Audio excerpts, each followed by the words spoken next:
Hey guys! It's Rich the Human here, back with another video. I haven't uploaded in a hashtag minute, but sometimes that's just how the cookie crumbles. I've just been on my favorite website once again. Yes, I have made this joke one too many times, but that's alright. Oh shoot. But today, we got a bit of a classic Rich the Human video going on. We got another slideshow. We got the top 10 universal threats. And these are just universal threats in the world and really just anywhere you can possibly think of. You know? And this is by Cool Juncture Productions and various other critters. Now, number 10, we got King Von. He's known for running No Block back in his prime and making songs where he explained on how he slid on his ops and sent them back to the battle bus. Von himself was boot-ganged and sent to heaven, but his vengeful spirit came back to FNAF-type jump scares to get vengeance. His sister claimed that she saw Von's killer, but couldn't slime him out because cops were on the premises. We determined this to be a lie, a dangerous kid who you don't want to get into turf wars with in the O. And yeah, I couldn't have put it any better. I mean, King Von, definitely one of the legends in this league. And certainly not one to trifle with. Number 9, we got the Ice King from Fortnite. You know, Max Brown actually created some of these. I don't know how he got access to this very important document, but he did. He made this part of this. And this is something that one of them that he created. He needed 9, 8, and 2, I think. So, number 9, we got the Ice King from Fortnite. He came to Island to steal 0 point by freezing Island. Ice King inappropriately touched people at Lazy Links. He also has a lot of power thanks to his ice bending abilities. He also brought the monster, the one that licked the mech inappropriately, which destroyed it, and he hates black people. So, of course, these are allegations from Max Brown, so I wouldn't really take too much solace in them. In fact, this is probably just Max's list of things that he's done recently. He just replaced it with Ice King and blamed it on Ice King, so it's probably really just Max that did all these things. And yeah. Number 8, we got the 6'7" kid. Once again, a Max Brown production here. He's from O-Block, Chicago. He's friends with Satan himself. Uses 6'7" powers to bend time and reality. Can eat the earth. See picture. Has absolutely massively curly hair that is so curly it is known to become snakes. That doesn't make any sense grammatically or physically or any type of sense at all. But, you know, Max made this slide, so I'm not really entirely surprised. Has the lowest taper fade on Earth and was touched as a kid. Max really likes talking about people getting touched. Maybe it's because he got touched. You know, maybe, you know, he's trying to project. Perhaps. Number 7, we finally got into the good Johns. We got Chip Kelly. You know, he was a coach after Andy Reid. Because we got rid of Andy Reid. He didn't know how to win an NFC Championship game. And then, you know, we got rid of him and he went to the Chiefs.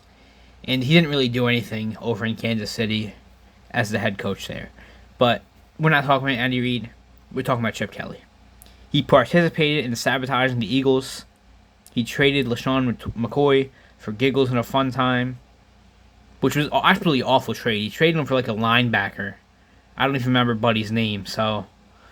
And he decided to cut Deshaun Jackson after the best year of his career because he was a silly fellow and he's probably racist. Yeah, this Deshaun Jackson move is bad. Like it actually is statistically. 2013 was his best ever year. And then he got cut after that. So that Chip Kelly might not be the best football mind, but he's really just trying his best. Number 6, we got my peanut butter and jelly sandwich. It's full of peanut butter and jelly, and it's surrounded by bread. Enough said. Number 5, and this one's pretty personal. We got Jamar Chase. Forgot how to play football because it was funny, and he knew that Richard Human was counting on him to cook the Browns. Now, Jamar Chase, I had the second pick. It was a 10-man league in fantasy. First guy picked Bijan, or no, he picked Jahmyr Gibbs.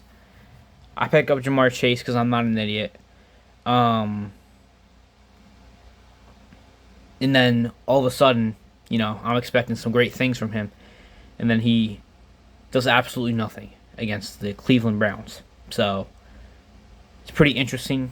And, you know, it's not even the worst fantasy performance on my team. I had Jerome Ford starting at my flex, which is an awful decision in and of itself. But I had Michael Pittman Jr. and Cortland Sutton on my bench, and they went for like 20. So, I didn't have the greatest week one, but we redesign and rebuild and reclaim, and Jerome Ford is gone.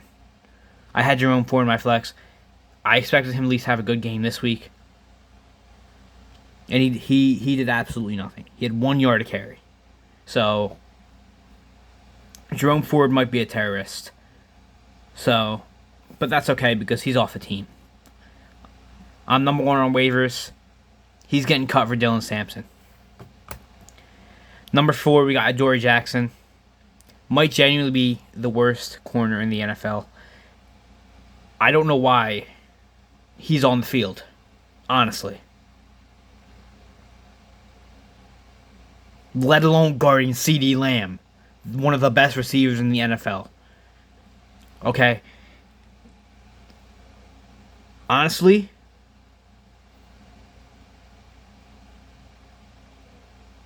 he might be a terrorist as well, along with Jerome Ford.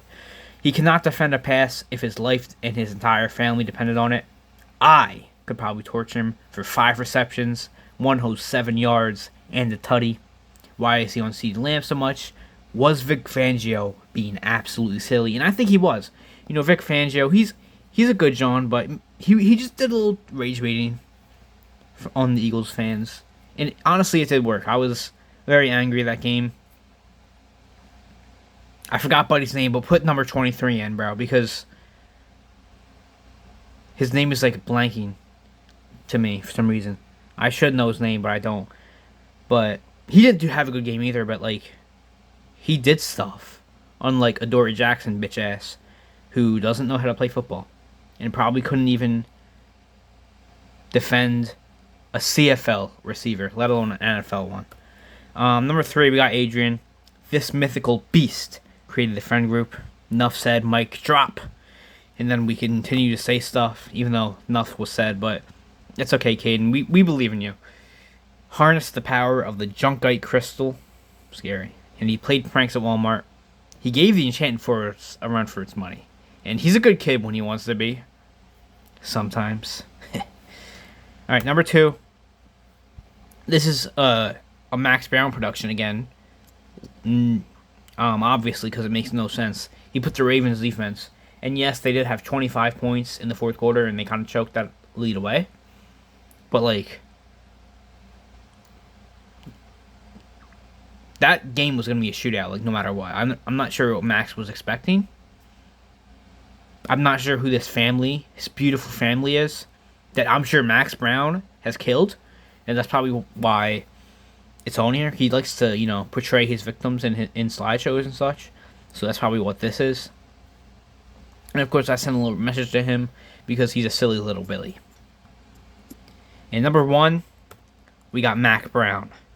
And honestly, I've covered enough of Max on the channel here. I don't even think this ranking needs to be explained. And as you can see, I misspelled his name, but that's going to be his new name now. And honestly, if you don't know anything about him, and this is like your first video, just these images explain everything. If you interpret it correctly, they explain everything, really. And so, yeah, that's the list, but we have some honorable mentions. Tumblr Time, a classic. This video was probably made the year I was born. It's this British person, and, you know, it's Tumblr Time. Honorable mention, we got Piggy from Troydan. And this speaks volumes. Nothing needs to be said besides Women's History Month rocks. And yeah, that's the end of the video. I really hope that you have been educated on, the universal threats in this world, and how to combat them. And I'm really proud of you all. And goodbye, because this is just something beautiful.